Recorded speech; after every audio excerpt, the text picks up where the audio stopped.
Hi, അപ്പം miss എന്ന് വന്നിരിക്കുന്നത് നിങ്ങളുടെ ഫിനാൻഷ്യൽ സ്റ്റേറ്റ്മെന്റ്സ് എന്ന് പറയുന്ന ചാപ്റ്ററിലെ ഏറ്റവും ഇമ്പോർട്ടൻ്റ് ആയിട്ടുള്ള ഒരു ടോപ്പിക്കാണ് ഡയറക്റ്റ് എക്സ്പെൻസും ഇൻഡയറക്റ്റ് എക്സ്പെൻസും. സംഭവം ചെറിയ ടോപ്പിക് ആണെന്നുണ്ടെങ്കിലും നിങ്ങൾക്ക് ഏറ്റവും കൂടുതൽ ഈ ഒരു ഫിനാൻഷ്യൽ സ്റ്റേറ്റ്മെന്റ്സ് ചെയ്യണം എന്നുണ്ടെങ്കിൽ അറിഞ്ഞിരിക്കേണ്ട സംഭവമാണ് ഈ പറഞ്ഞ ഡയറക്റ്റ് എക്സ്പെൻസും ഇൻഡയറക്റ്റ് എക്സ്പെൻസും. അപ്പോൾ അത് നമുക്ക് ത്രൂ ഒരു എക്സാമ്പിൾ എന്താണ് വരുന്നത് എന്നുള്ളത് നോക്കാം. ഓക്കെ, അപ്പോൾ ഫസ്റ്റ് ഞാൻ ഇപ്പോൾ ഒരു ബേക്കറി നടത്തുവാണ്. അപ്പോൾ വലിയ രീതിയിൽ ആലോചിക്കണം. ഓക്കെ, ബേക്കറി ഞാൻ വലിയ ഫേമസ് ആണ്. ഞാൻ ഏറ്റവും കൂടുതൽ ബേക്കറി സുപ്രീം ബേക്കറി നിങ്ങൾക്ക് എല്ലാവർക്കും അറിയാവുന്ന ഒരു ബേക്കറി ആണല്ലേ സുപ്രീം ബേക്കറി എന്നുള്ള രീതിയിൽ. അപ്പോൾ അവിടെ വലിയ പ്രോസസ്സാണ്, വലിയ ആൾക്കാർക്ക് എല്ലാം അറിയുന്ന വലിയ നല്ല അറിഞ്ഞ് നല്ല പേരുള്ള ഒരു ബേക്കറിയാണ് ഞാൻ നടത്തുന്നത്. അപ്പം ഞാൻ ബേക്കറി നടത്തുന്ന സ്ഥലത്ത് തന്നെ ആയിരിക്കില്ല എൻ്റെ ഈ പറഞ്ഞ ബേക്കറിക്ക് ആവശ്യമുള്ള കാര്യങ്ങളുള്ള പ്രൊഡക്ഷനും കാര്യങ്ങളൊക്കെ ഞാൻ നടത്തുന്നത്. ഞാൻ എവിടെ ആയിരിക്കും നടത്തുന്നത്? ഞാൻ വേറൊരു സെറ്റപ്പ് വെച്ചിട്ടുണ്ട്, ഒരു ഫാക്ടറി സെറ്റപ്പ് പോലെ. അവിടെ ആയിരിക്കും ഞാൻ എന്ത് ചെയ്യുന്നത്, ഈ പറഞ്ഞ പോലെ ഇപ്പോൾ കൊച്ചിയാണ് ബേസ് എന്നുണ്ടെങ്കിൽ കൊച്ചിയിൽ പല ബ്രാഞ്ചുകളുണ്ടല്ലേ, അല്ലെ പലയിടത്ത് സുപ്രീം ഉണ്ട്. അവിടെ എല്ലാം ഈ പറഞ്ഞ സാധനങ്ങൾ എത്തിക്കാൻ വേണ്ടി എനിക്കൊരു സെൻട്രൽ ഒരു സ്ഥലത്ത് ഞാനൊരു ഫാക്ടറി പോലെ സെറ്റ് ആക്കിയിട്ടുണ്ട്. അവിടെ നിന്ന് ഉണ്ടാക്കിയ സാധനങ്ങളായിരിക്കും ഈ പറഞ്ഞ പല സുപ്രീം എന്ന് പറയുന്ന ഔട്ട്ലെറ്റിലോട്ട് പോകുന്നതെന്ന് വിചാരിച്ചു. അപ്പം ഈ പറഞ്ഞ ഫാക്ടറി അല്ലെങ്കിൽ പ്രൊഡക്ഷൻ നടക്കുന്ന സ്ഥലത്ത് വരുന്ന എക്സ്പെൻസുകളാണ് നമ്മൾ എന്ത് പറയുന്നത്, ഡയറക്റ്റ് എക്സ്പെൻസ് എന്ന് പറയുന്നത്. ഓക്കെ, അപ്പോൾ അവിടെ ഫാക്ടറിയിൽ എന്തൊക്കെയായിരിക്കും? കേക്ക് ഉണ്ടാക്കുന്നുണ്ടായിരിക്കാം, അല്ലെങ്കിൽ മിക്സ്ചർ ഉണ്ടാക്കുന്നുണ്ടായിരിക്കാം, അല്ലെങ്കിൽ ബൺ ഉണ്ടാക്കുന്നുണ്ടായിരിക്കാം, ബ്രെഡ് ഉണ്ടാക്കുന്നുണ്ടായിരിക്കാം. അപ്പോൾ ഇതിന് വേണ്ടി ഞാൻ എന്താണ് ഇൻഗ്രീഡിയൻസും കാര്യങ്ങളൊക്കെ വാങ്ങിക്കണം അല്ലേ. അപ്പോൾ ആ ഇൻഗ്രീഡിയൻസും കാര്യങ്ങളൊക്കെ വാങ്ങിക്കുന്ന എല്ലാം എന്താണ്, ഡയറക്റ്റ് എക്സ്പെൻസ് ആണ്. അതേപോലെ തന്നെ വരുന്നതാണ് എന്ത്, ഈ പറഞ്ഞ പോലെ അവിടെ വർക്ക് ചെയ്യുന്ന ആൾക്കാർ കൂടുതലും വേജസ് ആണ് അല്ലേ, ഡെയിലി വേജസ് എന്നുള്ള രീതിയിലായിരിക്കും കൊടുക്കുന്നത്. ഒരു സാലറി എന്നുള്ള രീതിയിൽ നിങ്ങൾക്ക് മാസം എന്നുള്ള രീതിയിലല്ല വരുന്നത്. ഒരു ദിവസം ഒരു വർക്ക് ചെയ്യുമ്പോൾ അവർക്ക് ഇത്ര രൂപ കിട്ടും എന്നുള്ളതാണ്. അപ്പം വേജസും ഈ പറഞ്ഞ പോലെ എന്താണ് പ്രൊഡക്ഷനുമായിട്ട് റിലേറ്റ് ചെയ്ത് വരുന്നതാണ്. അപ്പം എന്തായിരിക്കും, അതും ഡയറക്റ്റ് എക്സ്പെൻസ് ആയിരിക്കും വരുന്നത്. ഇനി ഈ ഉണ്ടാക്കിയ സാധനങ്ങൾ എനിക്ക് എൻ്റെ ബേക്കറിയിലോട്ട് എത്തിക്കണം. ഓക്കെ, ഒരു യൂണിറ്റ് ഉണ്ട്, അവിടെയാണ് പ്രൊഡക്ഷൻ നടക്കുന്നത്. ഈ പ്രൊഡക്ഷൻ നടന്നിട്ട് ബാക്കിയുള്ള ഔട്ട്ലെറ്റിലോട്ടെല്ലാം ഞാൻ ഇത് എത്തിക്കുവാണ്. ഓക്കെ, അപ്പം ബാക്കിയുള്ള ഔട്ട്ലെറ്റിലോട്ട് എത്തിക്കുന്നിടം വരെയുള്ള ട്രാൻസ്പോർട്ടേഷൻ കോസ്റ്റ് ഉണ്ട്, അതും എന്തായിരിക്കും വരുന്നത്, ഡയറക്റ്റ് എക്സ്പെൻസ് ആയിരിക്കും വരുന്നത്. ഓക്കെ, അപ്പോൾ ഡയറക്റ്റ് എക്സ്പെൻസ് എന്ന് പറഞ്ഞാൽ പ്രൊഡക്ഷനുമായിട്ട് റിലേറ്റ് ചെയ്ത് ഇതെല്ലാം എന്താണ് നമ്മൾ ഉണ്ടാക്കുവാണ്.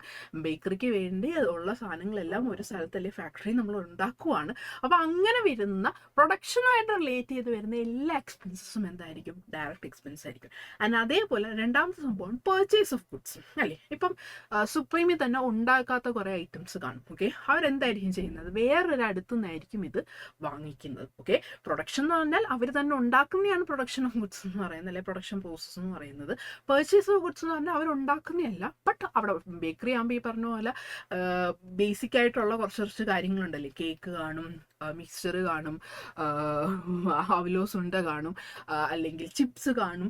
ഇതൊക്കെ ചിലപ്പോൾ ബേസിക് ആയിട്ട് ബേക്കറിയിൽ വരുന്ന കാര്യങ്ങളാണ്. എല്ലാവരും ചിലപ്പോൾ ഉണ്ടാക്കണമെന്നില്ല. അവരെന്ത് ചെയ്യും, വേറെ എവിടുന്നെങ്കിലും ഹോൾസെയിൽ കടയിൽ നിന്നോ അല്ലെങ്കിൽ വേറെ എവിടുന്നെങ്കിലും ഇത് പർച്ചേസ് ചെയ്യുന്നതായിരിക്കും, അവരുണ്ടാക്കുന്നതായിരിക്കത്തില്ല. അവിടെ എന്താണ് സംഭവിക്കുന്നത്, പർച്ചേസ് ഓഫ് ഗുഡ്സ് ആണ്. ഓക്കെ, പർച്ചേസ് ഓഫ് ഗുഡ്സ് ആണ്. അവരുണ്ടാക്കുന്നതല്ലെങ്കിൽ പോലും അവരുടെ സ്ഥാപനത്തിലോട്ട് കൊണ്ടുവരാൻ വേണ്ടി വേറൊരു അടുത്തുനിന്ന് അവർ ഗുഡ്സ് വാങ്ങിക്കുവാണ്. ഓക്കെ, അങ്ങനെ വരുമ്പോഴും അതെന്താണ്, ഡയറക്റ്റ് എക്സ്പെൻസ് ആണ്. അപ്പോൾ അവിടെ എന്താണ് വരുന്നത്, അതുമായിട്ട് റിലേറ്റ് ചെയ്തിട്ടുള്ള എക്സ്പെൻസുകൾ വരും, വേജസ് വരുമായിരിക്കും, ട്രാൻസ്പോർട്ടേഷൻ ചാർജസ് വരുമായിരിക്കും. അങ്ങനെയുള്ള സംഭവങ്ങളെല്ലാം എന്ന് പറഞ്ഞാൽ എൻ്റെ ഔട്ട്ലെറ്റിലോട്ട് എത്തുന്നിടം വരെ ഉള്ള എക്സ്പെൻസുകളെല്ലാം എന്താണ്, ഡയറക്റ്റ് എക്സ്പെൻസ് എന്നുള്ളത്. അതാണ് കൊടുത്തേക്കുന്നത് till they are bought to the godown of business.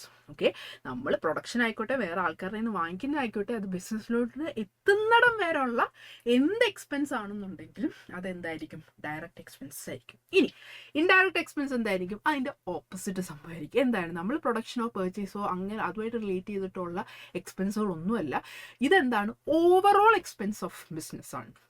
Okay, overall ആയിട്ട് നമുക്ക് വരുന്നു. ഫോർ എക്സാമ്പിൾ, സാധനം ഇവിടെ എത്തിക്കഴിഞ്ഞു. ഓക്കെ, ഔട്ട്ലെറ്റിലെത്തി, സുപ്രീം എന്ന് പറയുന്ന കടയിൽ നമുക്കിവിടെ വൈറ്റിലയുണ്ട്, വൈറ്റിലയിൽ ഔട്ട്ലെറ്റ് സാധനങ്ങളെല്ലാം എത്തിയും. ഓക്കെ, ആ സാധനങ്ങൾ എത്തിക്കഴിയുമ്പോഴത്തേക്ക് നമ്മുടെ എക്സ്പെൻസ് കഴിയുമോ? ഇല്ല. നമുക്ക് ആ ഔട്ട്ലെറ്റിന് റെൻറ്റ് കൊടുക്കണം അല്ലേ. നമ്മുടെ ഇതായിരിക്കത്തില്ല, നമ്മൾ വേറെ ആൾക്കാരുടെ നിന്ന് റെൻറ്റിനെടുത്ത ബിൽഡിംഗ് ആയിരിക്കും. അപ്പോൾ അതിന് റെൻറ്റ് കൊടുക്കേണ്ടി വരും. ഓക്കെ, അവിടെ നിൽക്കുന്ന ആൾക്കാർ കാണും, അവർക്ക് നമ്മൾ എന്താണ് സാലറി കൊടുക്കണം അല്ലേ. പിന്നെ ബേക്കറിയിലെല്ലാം കയറുമ്പോൾ നിങ്ങൾ നോക്കിയാൽ മതി, നല്ല ലൈറ്റിംഗ് സിസ്റ്റം ആണല്ലേ, നല്ല എന്താ ഒരു ഗോൾഡൻ ലൈറ്റ് ഒക്കെ ഇട്ടിട്ടായിരിക്കും അതിൻ്റെ അകത്ത് ഓരോ സാധനങ്ങൾ വെച്ചേക്കുന്നത്. കാരണം നമ്മൾ അട്രാക്ട് ചെയ്യാൻ കാണുമ്പോൾ നമുക്കിങ്ങനെ കൊതി തോന്നി അത് എടുക്കാൻ തോന്നണം അല്ലേ.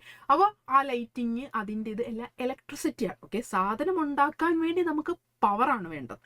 അവിടെ നമുക്ക് ഇലക്ട്രിസിറ്റി എന്ന് പറഞ്ഞാൽ കുറച്ച് ഇതാണ് വരുന്നത്, കുറച്ച് മീൻസ് കമ്പാരിറ്റീവ്ലി കുറച്ച് സംഭവം മതി. പക്ഷെ സാധനം ഉണ്ടാക്കാൻ വേണ്ടി വലിയ നമ്മൾ മെഷീനറിയിൽ ഇട്ടുണ്ടാക്കുമ്പോഴത്തേക്കും നമുക്ക് ഇലക്ട്രിസിറ്റി എന്നുള്ള രീതിയിലല്ല, പവർ എന്നുള്ള രീതിയിലാണ് വരുന്നത്. സോ പവർ എന്ന് വരുമ്പോൾ എന്തായിരിക്കും, അത് ഡയറക്റ്റ് എക്സ്പെൻസും. ഇതേപോലെ ഔട്ട്ലെറ്റിൽ നമുക്ക് നമ്മുടെ ലൈറ്റും ഫാനും അല്ലെങ്കിൽ ഇതേപോലുള്ള ചെറിയ ചെറിയ നൈസ് വെട്ടങ്ങളൊക്കെ വേണമെന്നുണ്ടെങ്കിൽ അതെന്തായിരിക്കും വരുന്നത്, ഇൻഡയറക്റ്റ് എക്സ്പെൻസ് ആയിരിക്കും വരുന്നത്. ഓക്കെ, അപ്പോൾ അവിടെ നിൽക്കുന്ന ആൾക്കാർക്ക് സാലറി കൊടുക്കണം, അവിടെ വേജസ് എന്നുള്ള രീതിയിലായിരിക്കത്തില്ല, അവിടെ എന്തായിരിക്കും മന്ത്ലി ഇത്രയെന്നുള്ള രീതിയിലായിരിക്കും. സോ അങ്ങനെ ഓവറോൾ ആയിട്ട് വരുന്ന എക്സ്പെൻസ് പ്രൊഡക്ഷനോ അല്ലെങ്കിൽ പെർച്ചേസോ ആയിട്ട് ബന്ധപ്പെട്ടതല്ല. ഈ സാധനം ഔട്ട്ലെറ്റിൽ വന്നതിന് ശേഷം ആ ഔട്ട്ലെറ്റ് നമുക്ക് നടത്തിക്കൊണ്ട് പോകാൻ വേണ്ടിയുള്ള ഓവറോൾ എക്സ്പെൻസ് എന്നുള്ള രീതിയിൽ വരുന്നതാണ് എന്ത് പറയുന്നത്, ഇൻഡയറക്റ്റ് എക്സ്പെൻസ്. അതാണ് ലാസ്റ്റ് കൊടുത്തിരിക്കുന്നത്, എന്താണ്, expenses incurred to run your business. നമ്മുടെ ആ ബിസിനസ് റൺ ചെയ്ത് കൊണ്ടുപോകാൻ വേണ്ടി നമുക്ക് വരുന്ന എക്സ്പെൻസ് ആണ് എന്ത് വരുന്നത്, ഇൻഡയറക്റ്റ് എക്സ്പെൻസ് എന്ന് വരുന്നത്. ഓക്കെ, അപ്പോൾ കൃത്യമായിട്ട് മനസ്സിലാക്കി പഠിക്കുക ഡയറക്റ്റ് എക്സ്പെൻസ് എന്താണ്, ഇൻഡയറക്റ്റ് എക്സ്പെൻസ് എന്താണെന്നുള്ളത്, എന്തുകൊണ്ടാണ് അങ്ങനെ ഒരു ഡിസ്റ്റിങ്ഷൻ വരുന്നത് എന്നുള്ളതും ക്ലിയർ ആയിട്ട് പഠിക്കുക. Thank you.